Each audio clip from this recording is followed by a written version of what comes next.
A crucial step in actually guaranteeing that your organization or any other organization at all, that their general security is actually by evaluating and putting security governance concept into practice, not just into place.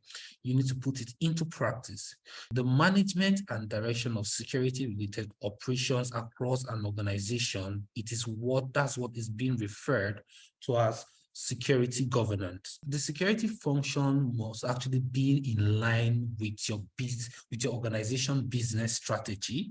It has to be in line with your organization business goal, your mission, and your objective. So organizations need to put processes in place, and also they need to maintain and handle security-related tasks. That is, security-related tasks now can include your acquisitions, maybe your governance committee. So alignment of your security functions to business strategies, goals, missions, and objectives is very, very important. And it's critical to ensure that the security efforts are aligned with the overall organizational goal, and that the security-related activities support the organization mission and objective. So this alignment is actually going to help the organization ensure that security measures are proportional to the level of risk, and they're actually cost effective and really, really efficient. Security shouldn't be an afterthought in any organization. It has to be a priority, right? It has to be a priority. Security must be a priority in any organization changes, maybe in your measures, in your divestitures, it has to be a priority. So integrating security measures into your processes can help you prevent negative impacts on your organization's security stance, maybe on your new asset, on your old asset, on your infrastructure. So establishing governance committee to oversee security activities and ensure that they are properly managed can also be beneficial to your organization. Organizations still need to also have a clear and consistent communication of security roles and responsibility. Right? It is very, very crucial to help an organization maintain security. So this also is going to help your employee understand their role in keeping the organization safe, and that the security is being managed effectively and efficiently. There are a lot of security frameworks that can actually be put in place. As I've said earlier, we have the NIST, we have the ISO 27000, we have the GDPR, we have the COVID. It just depends on the sector you're playing in, right? So this security framework actually provide guidelines and best practices for managing security, and can also be used to evaluate and improve your organization's security posture. When it comes to acquisition and divestitures, it is very, very important to consider the impact of security and integrate security into these processes. Other significant security governance concepts include the due diligence and the due care. The action a company takes to safeguard its assets, whether physical assets or digital assets, and the adherence to legal and regulatory obligation, that is what is referred to as due care. Due diligence is just the procedure of looking into and assessing the security of a possible supplier or a business partner or any other third party that you're using to carry out your business processes. So evaluating and applying security governance principle, as I've said earlier, is an essential part of ensuring the overall security of your organization. So by aligning with this security and with your business strategy, is going to help you define roles and responsibilities. It's going to help you implement security control. It's going to help you implement your due care, your due diligence, and it's going to help your organization achieve the level of security required to protect both your digital asset and your physical asset, and it's also going to help you meet legal and regulatory requirements. Compliance actually refers to you adhering or you following laws and regulations that are put in place to protect certain things in your organization. So it could be rules and regulations to protect people or to protect information or even to protect your infrastructure or the environment you work in. For example, a company, any organization at all, may have to comply with the laws to protect their customers' personal information or the laws that is going to make sure that their products are actually safe to use. So what compliance is actually doing is helping you ensure that your organization are operating ethically and within the boundaries of the law. It's also going to help you protect the public from, that's your end users, from potential harm that can be caused by the organization activity. So we can just think of compliance as a set of rules to make sure that everything is being done fairly and safely in an organization. To determine compliance and other requirements, it is very, very important to do that, right? It's an important aspect of maintaining security of your organization. So, which means that your organization must comply with a wide range of requirements. The requirement can be contractual, it can be legal, it can be industry standard, it can be regulatory requirement, right?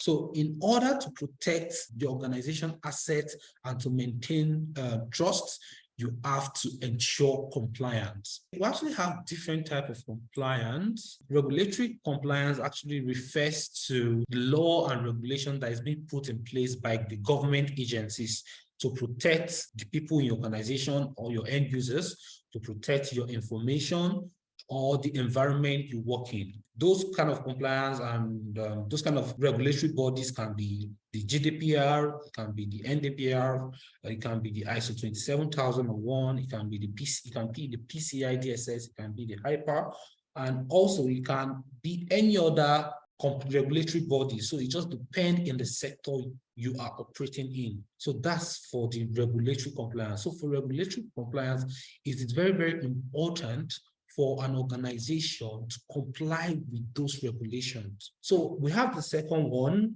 which is the industry compliance. Industry compliance, on the other hand, actually refers to the rules and standard that is being set by your organization or by the industry you play in. So this, unlike the regulatory compliance, which are legal binding, the industry compliance are not legal binding, but they just help you set the bar for the best practice and the quality within that specific industry. Compliance with industry standard may be required by customers, it may be required by partners, it may even be required by regulatory bodies themselves. So regulatory compliance is legal binding, industry compliance is no legal binding, but these two compliance help you achieve the best in your organization. So there are other type of compliance also. There's the contractual requirement, which is just the agreement that an organization may have with their customers. It might be the agreement they have with their customers, their partners, or any other third party that is actually playing in their organization. So this contractual requirement it actually includes requirement for information security and privacy protection. Right? So organizations need to ensure that they understand and comply with this requirement in order to maintain their relationship with their customers, with their partners, or any other third party that is actually playing in the organization. So there's also the legal requirements, which is also like a part of the regulatory compliance. So the legal compliance or the legal requirements actually refers to laws or regulations that an organization must comply with in order to operate in a particular jurisdiction. It might be data protection laws, it might be cybercrime laws, or laws related to specific industries such as health, financial technology, and so on and so forth, right? So organizations also need to ensure that they understand the sector they play in, and they also comply with these legal requirements to avoid legal penalties, because that is why they're actually legal. If you don't comply to them, you might be fined as an organization. There's also the privacy requirement, which actually refers to the protection of personal information, that is your PII, your personal identifiable information, or any other sensitive information belonging to the individual or to your end users or to anybody that actually plays a major role in your organization. So you want to make sure that their personal identifiable information is actually safe. So organizations need to follow these privacy requirements to ensure the confidentiality and the security of sensitive information. And also it's going to help them meet legal and regulatory requirements. So organizations must implement these policies and procedures, such as, let's say, data minimization, because you don't actually want to collect your end users data. You only have to go for the data that is actually important, that you need to collect from them, right? You have to do data minimization. You have to know about data retention. How long are you supposed to keep your end users data? Right? You're not supposed to keep your end users data for a very, very long time. Data deletion too. How long do you keep that data? Then after that period of time you keep it, you then have to delete those data. As an organization, they have to actually take these three things into practice, right? Data minimization, data retention, and data deletion, to ensure that they comply with privacy requirements, because you're actually holding personal identifiable information of your users. So determining compliance and other regulation is an essential aspect of maintaining the security of an organization. As an individual and as an organization, we must understand and comply with a wide range of requirements in order to protect the assets, maybe your user's asset or your internal asset, and also to maintain public trust. This actually include understanding the jurisdiction or the sector you play in, and complying with the contractual, the legal, the industry standard, the regulatory requirement, as well as the privacy requirement. So as said earlier, we have two main categories of compliance, right? We have the regulatory compliance, which is actually legal binding, and we have the industry compliance. It is not legal binding, but it's also very, very important to comply with industry standard, because it's going to help you your organization set the bar for best practices, and also is going to help you gain quality within the specific industry you play in. Right? So we have other type of compliance. Also, we have the contractual requirements, we have the legal requirements, we have the privacy requirements. So consequences of non-compliance. So if an organization does not comply with law, regulation, or industry standard, there can be serious consequences.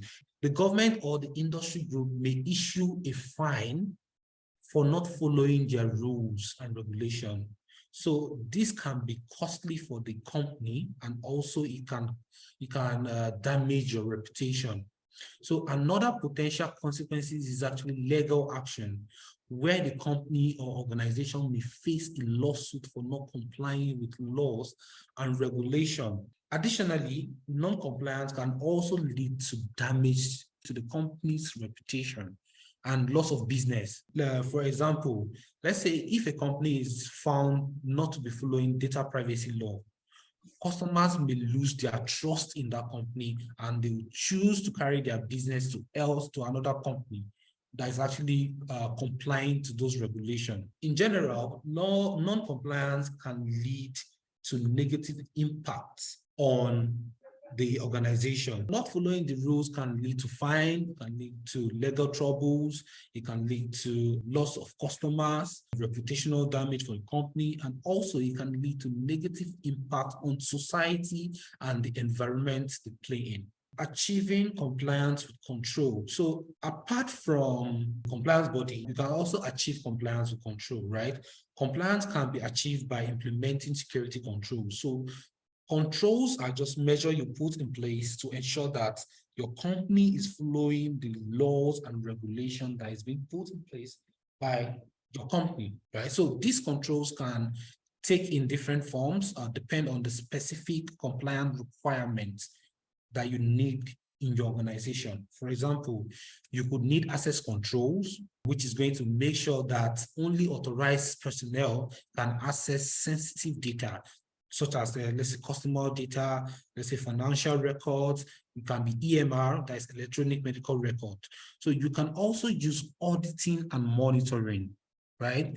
Auditing and monitoring is going to ensure that compliance is being maintained by regularly reviewing and monitoring the company's operations and activities. So that's why sometimes you might see some external auditor just come into your company and they want to just audit your company's processes. Auditing and monitoring is actually a type of control they actually use to make sure that your company is actually following the rules and regulations that is being set in place.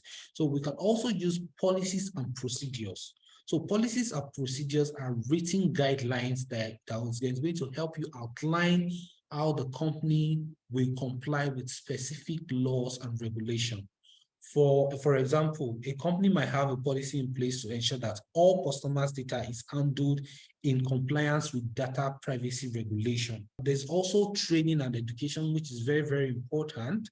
And this control is meant to ensure that all your employee understands the security regulation or the security requirement that is being put in place.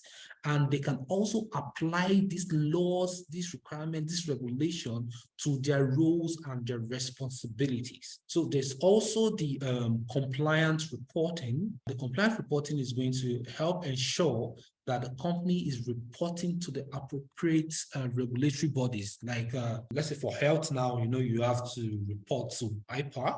For financial technology, you have to report to PCI DSS. For any organization at all that has to do with sensitive user information, you have to go with ISO 27001. But in integrating this type of control into your business processes is going to help your business or your company or your organization ensure that it is in compliance with laws and regulation that applies to its operation.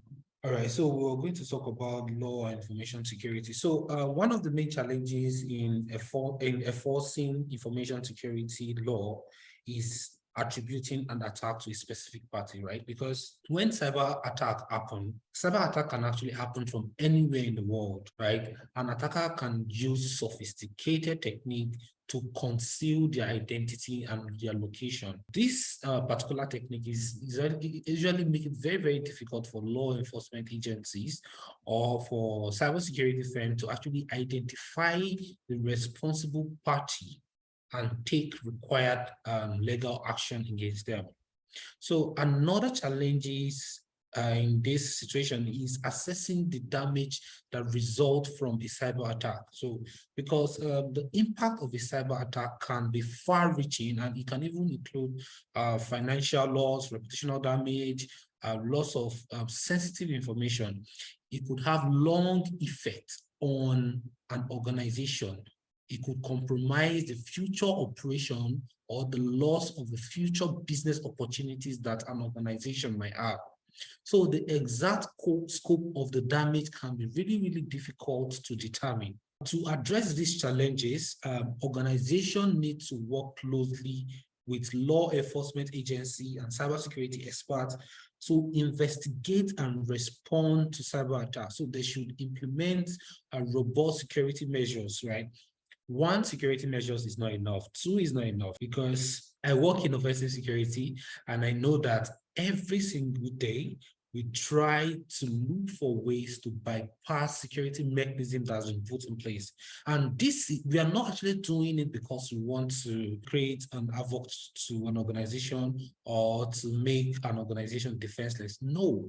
We actually carry out these operations to make sure that, because those are the kind of operations that an attacker, a malicious attacker is going to perform. So we do this operation, we make sure that, okay, these are the things you need to do to tighten up your security. You need to add an EDR to your security, that is an evasion detection and response system. You need to be able to properly configure your firewall. You need to add intrusion detection and prevention system. You need to add encryption to your system to protect your system and your data. Additional to that, an organization needs to also have an incident response plan in place. Most organizations, they don't actually have this incident response plan in place. It's when they are hit by ransomware, that is when they'll start looking for incident responder. No, immediately you're creating your organization, you're starting business, you need to also inculcate security. You need to have an incident response plan in the case of an attack, right? You need to be able to effectively respond to cyber attack so that it's going to help you minimize the damage that that cyber attack might cause. So it is important to know that compliance with laws and regulation is not a one-time task. So it is a continuous process. So it's a continuous process that is going to ensure that the posture of your company is actually in place. We have different laws that has been established over the years, and this law actually help us address information security issues. And organizations are held accountable to this law, right, when they are preparing for compliance. So we have a lot of bodies that are responsible for setting these rules and policy. We have the NIST. The NIST is actually a US government agency that develops and publishes standard guidelines and best practices for information security. We have the FISMA. The FISMA is a US body also that requires federal agencies to develop, document, and to also implement security program to protect sensitive information in their organization. We have the Federal Risk and Authorization Management Program, which is also a US government-wide program that provides a standardized approach to security assessment, to authorization, and to continuous monitoring for cloud products and services. We have the industry-specific regulatory compliance. So there are laws and regulations that applies to specific industries. So it might be health, that is the HIPAA, that is the Health Insurance Portability and Accountability Act. That is for the health industry. It can be the payment card industry security standard for the payment card industry, or any other organization that is utilizing payments of card by using cards, right? We also have the HIPAA, which is the Health Insurance Portability and Accountability Act.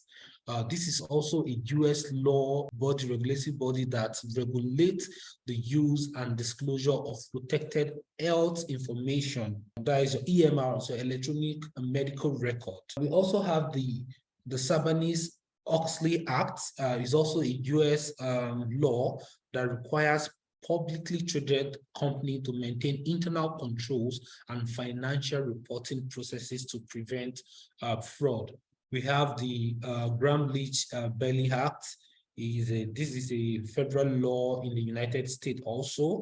It requires financial institutions to protect the privacy of customers, like financial information, and it also includes provision for disclosing the institution information sharing practices and for giving consumers or customers the right to opt out of certain type of sharing. We also have the Children Internet Protection Act.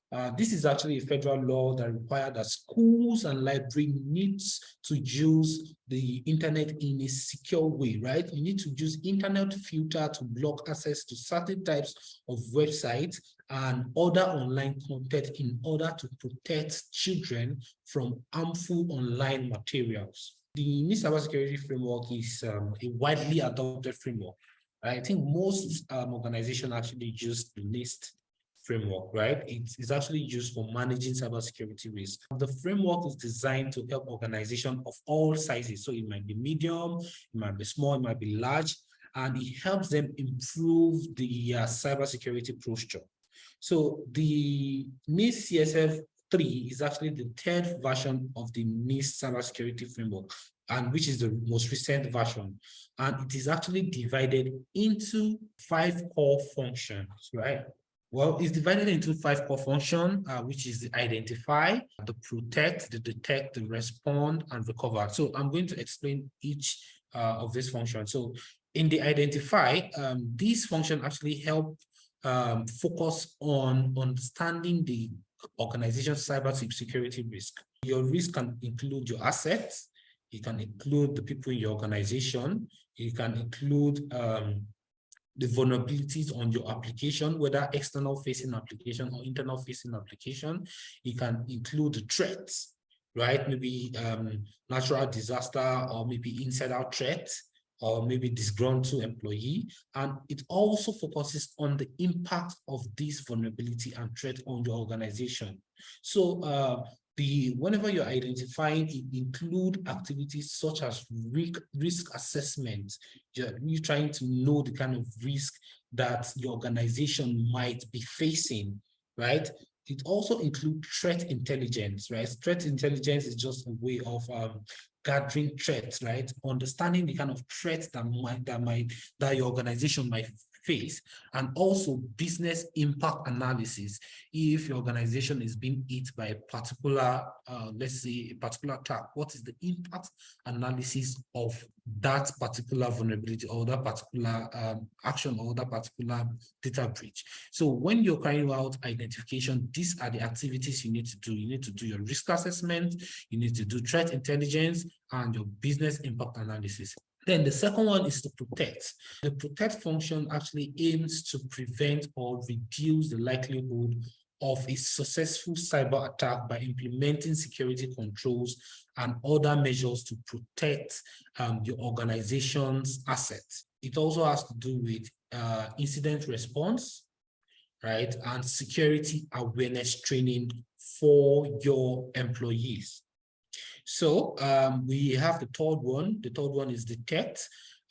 This function focuses on detecting and responding to cybersecurity incidents as early as possible. These actually include activities such as monitoring, using a SIEM, that is a security incident and management system. When you're trying to detecting, you want to monitor your environment, that has to do your application, the application you run, your external application, your internal facing application, your network devices. You also need to do logging, right? You want to keep a record track, an audit trail of everything that's been happening. Should in case an attack happen, or in case an attack happen, rather, you would have the log of that attack, and you'll be able to trace where that attack is actually coming from. You also want to do incident detection. So in this age and time, organizations should not only focus on prevention of these threats. Organizations need to also spend money, like you need to spend money and training on detecting this incident on the go. Detecting this incident early is very, very important. Detecting when something is actually happening in your environment is going to save your organization a lot of money. After detection, you need to respond. Responding means it actually aims to help you contain the damage that is being caused by cybersecurity incident, and it's going to help you mitigate the risk that incident poses to your organization. Incident response is part of the activity whenever you're trying to respond. Incident management is also part of the activity you want to do. And you also want to have your business continuity plan in place. In case of an attack, you want to make sure that business is still going to go on. You're able to provide your services to your end users. After you respond, then you recover. So recover actually focuses on restoring your operation back to normal as quickly as possible after an incident has happened. So you want to have your disaster recovery plan in place. You also need to have your incident recovery plan in place. As I've said earlier, the NIST cybersecurity framework, the third version, is divided into 3 core functions. We have the identify, that is you trying to understand your organization's cybersecurity risk that your asset is facing, that your employee is facing, or your customers are facing. Then you need to protect. You need to put protection mechanism in place that is going to reduce cyber attack on the organization. So you need to put security controls in place, such as access control, incident response, and also security awareness training program for your employees. So we have the detect that is going to help you detect and respond to those incidents as soon as possible, as soon as it's actually happening, right? Then you also want to respond, You want to be able to contain the damage that a cybersecurity or an attack actually poses to your organization. Then you also want to be able to recover. You want to make sure that you can restore normal operation as quick as possible, which is very, very important. All right, so let's move on. So to implement this NIST cybersecurity framework, 3 compliance framework, as an organization, you need to assess your current cybersecurity posture. You need to know where you are. You need to identify your gaps. You need to know if you need to carry out maybe you need to carry out threat modeling, or you need to carry out a VAPT, that's vulnerability analysis and penetration test. You also need to understand the gap that you have in your organization in compliance with the NIST cybersecurity framework. So apart from that, you need to develop a comprehensive cybersecurity program for your employees. So this cybersecurity program is going to help you address any identified gaps, and is also going to help you meet the requirements of the framework. So after you've developed the comprehensive cybersecurity program, then continuous monitoring has to go on, and you should be able to maintain the cybersecurity program that you've set to ensure that it remains effective and stay up to date with the evolving threats and compliance requirements. It's actually very important that the NIST cybersecurity framework is actually a framework, not a standard, and that means that it is flexible. You can tailor it to your need, right? It depends on the need of your organization. To use the cybersecurity framework to improve your cybersecurity program, you need to follow some set of steps, right? The first thing you need to do is you need to prioritize and scope. By prioritizing and scoping means that you are determining which part of your organization system and assets are the most crucial or the most critical to protect. So you want to focus your cybersecurity effort on those areas. Every other areas are important too, but you need to go for the critical one first, the ones that are most exploitable, the ones that are very, very important to your organization and to your business. So you need to prioritize and scope. So after prioritizing and scope, you need to orient. So orient is just setting up a cybersecurity training about the cybersecurity framework to your organization, to your employees, and how it can be used to improve your organization's cybersecurity. After orienting, you want to create a current profile. So by creating a current profile, you are assessing your organization's current cybersecurity capabilities and practices. After creating a profile, you want to conduct risk assessment. Risk assessment is going to help you identify and evaluate the risk to your organization system and your network assets, whether the network asset, whether digital or the network asset. So it's going to help you evaluate the risk to those assets. So then you need to create a target profile. So target profile is going to help you establish goal and objective that you're going to use to improve your organization's cybersecurity. So after you do that, okay, you need to determine, analyze, and prioritize your gaps, which means that you need to compare your current program or your current profile to the target profile and identify any gaps or any area that needs improvement. So after determining, analyzing, and prioritizing your gaps, then you need to implement action plan. So by implementing action plan, it means that you're developing and implementing a plan to help you address those particular gaps that you have already discovered, right? You want to make sure that those identified gaps are actually addressed, and it's also going to help you achieve the goal and objective established in the target profile. That is how to actually use the cybersecurity framework to improve your cybersecurity program. So remember, you have to prioritize your scope. You need to focus all your energy on the assets that are most critical in your organization. You need to orient, you need to set up training program about cybersecurity framework for your organization and your employee. You need to create a current profile, which is assessing your organization, the current cybersecurity capabilities and practices that your organization actually has. You need to conduct risk assessment. Then you need to create a target profile, right? Then you need to determine and analyze, then prioritize your gap. You need to make sure that you're focusing on the most critical gaps for improvement.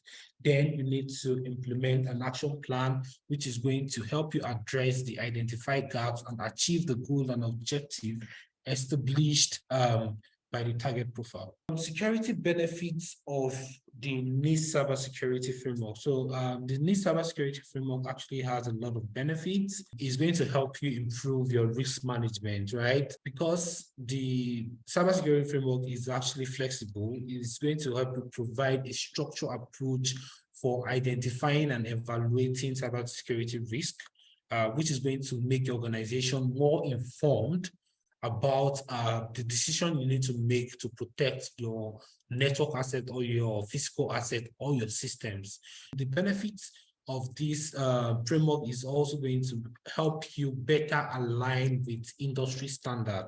The cybersecurity framework is widely accepted in the industry. I think it's being used everywhere, and it's going to help your organization ensure that your cybersecurity practices are in line with what is considered to be the best practice in the industry. And it's also going to help you get greater visibility into cybersecurity posture. It's going to give you a clear and concise way of communicating an organization cybersecurity posture to both internal and external stakeholders. It's also going to help you increase resilience, right? Because the cybersecurity framework actually emphasizes on the importance of incident response and recovery. And this is going to help your organization better prepare for incidents, right? You'll be able to tackle any incident as it happened on the go. And it's going to also help you minimize the impact of those incidents. It's also going to help you with compliance because the framework provides a common language and framework for compliance with various cybersecurity regulation and standard. So it's going to make you better prepared for compliance. It doesn't matter on the regulatory body you're actually trying to comply to. It might be HIPAA, it might be NIST.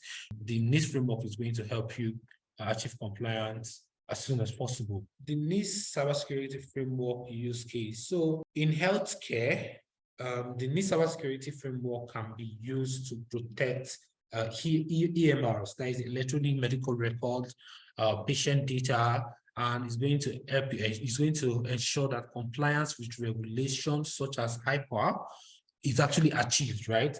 So this might include implementing measures to secure your EMR, that is electronic medical record.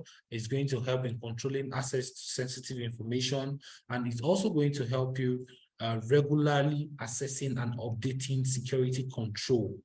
That is for healthcare. Then for financial service, the NIST cybersecurity framework can be used to protect your financial data, right? It's going to help you ensure that compliance and regulation with the Gramm-Leach-Bliley Act. This might actually include implementing measures to secure financial transactions that you carry out in your organization.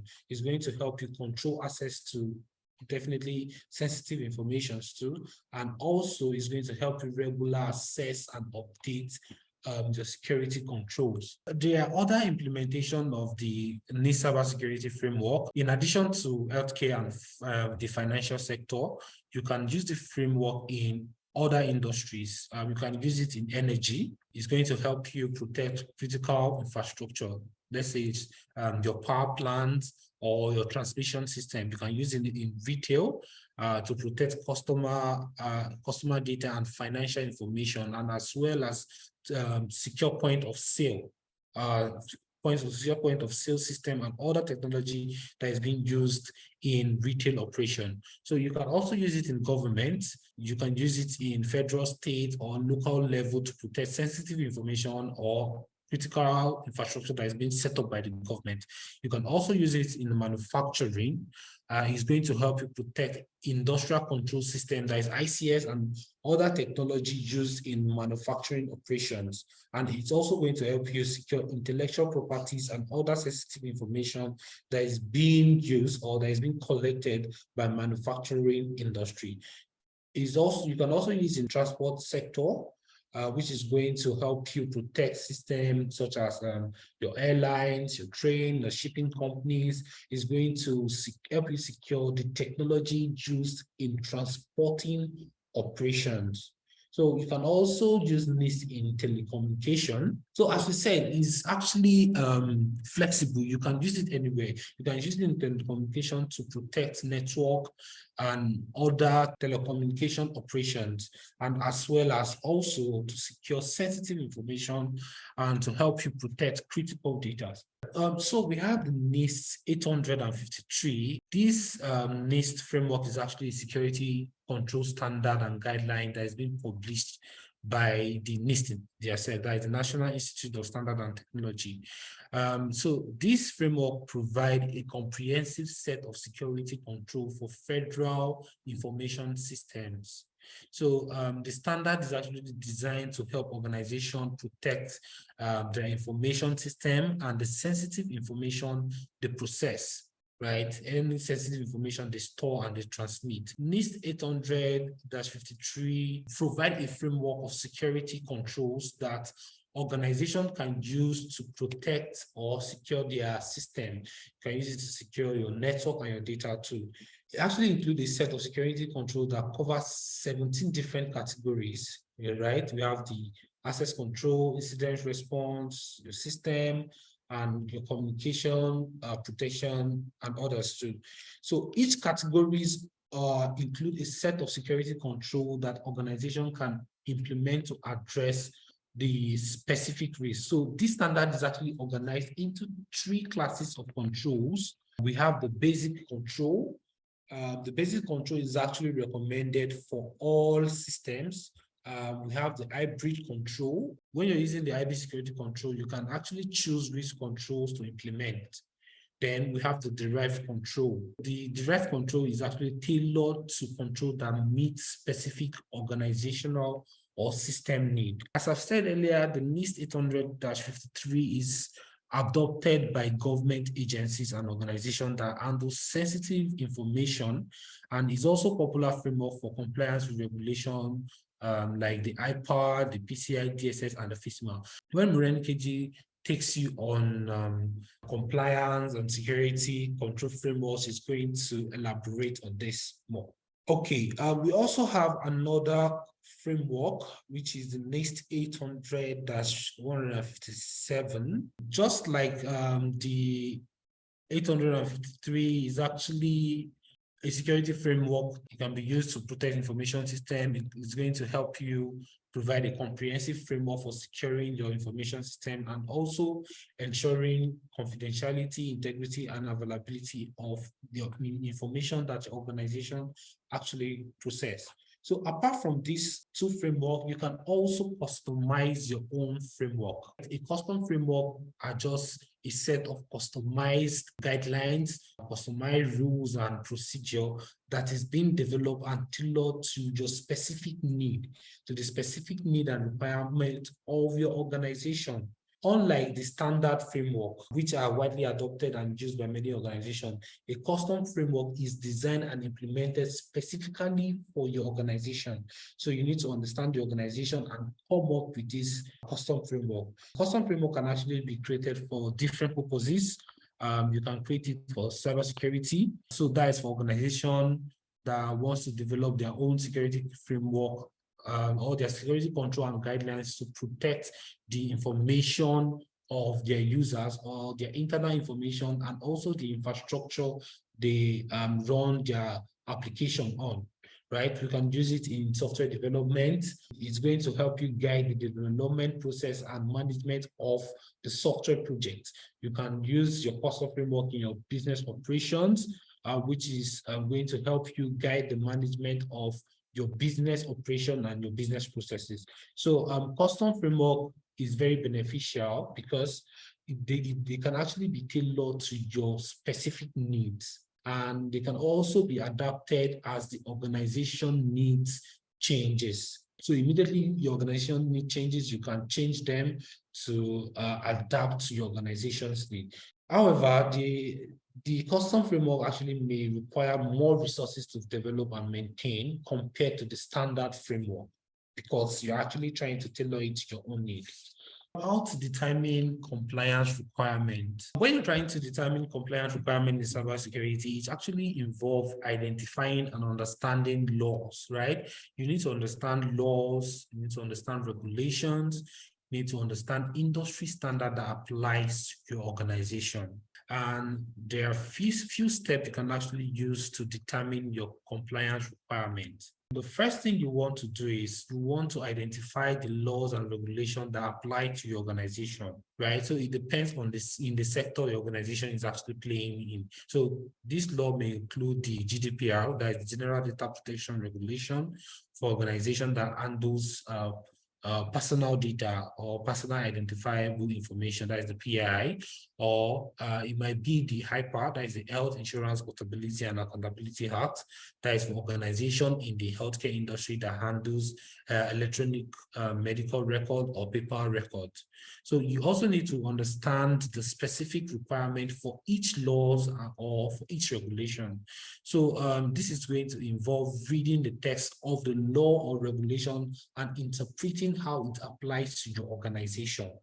So you also need to identify any industry standard that applies to your organization. That's, we're talking about the framework now, the NIST 800-3 framework, that is for the government agency, or the ISO 27000 for organization in any industry at all, as long as you're collecting data, identifiable, personal identifiable information, you need the ISO 27000. So you need to identify this industry standard that applies to your organization.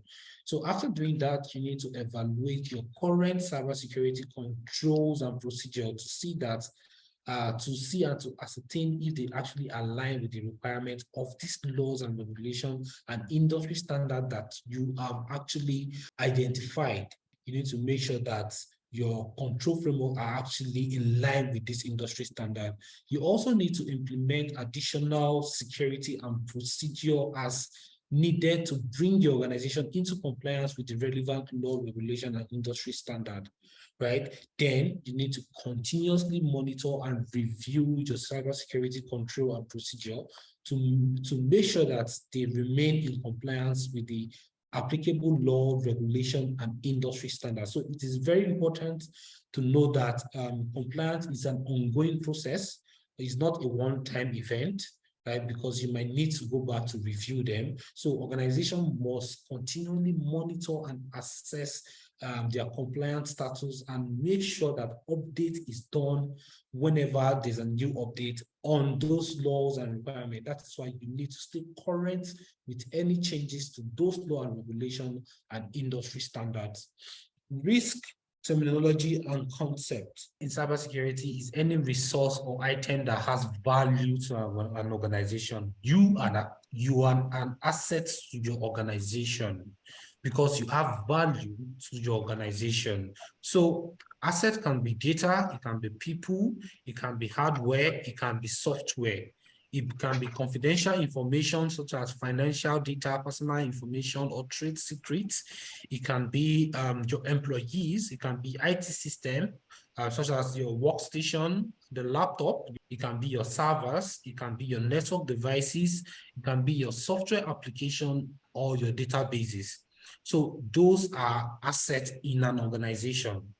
So asset evaluation now is the process of identifying those assets, also the process of assessing them and prioritizing those assets based on the value they have to an organization. Let's take it to, let's say, a financial sector now. A bank manager is an asset. Also, a front desk officer is also an asset, but the level of their value is actually different. So asset evaluation is actually the process of identifying those assets that you have in your organization and prioritizing those assets based on their value to your organization.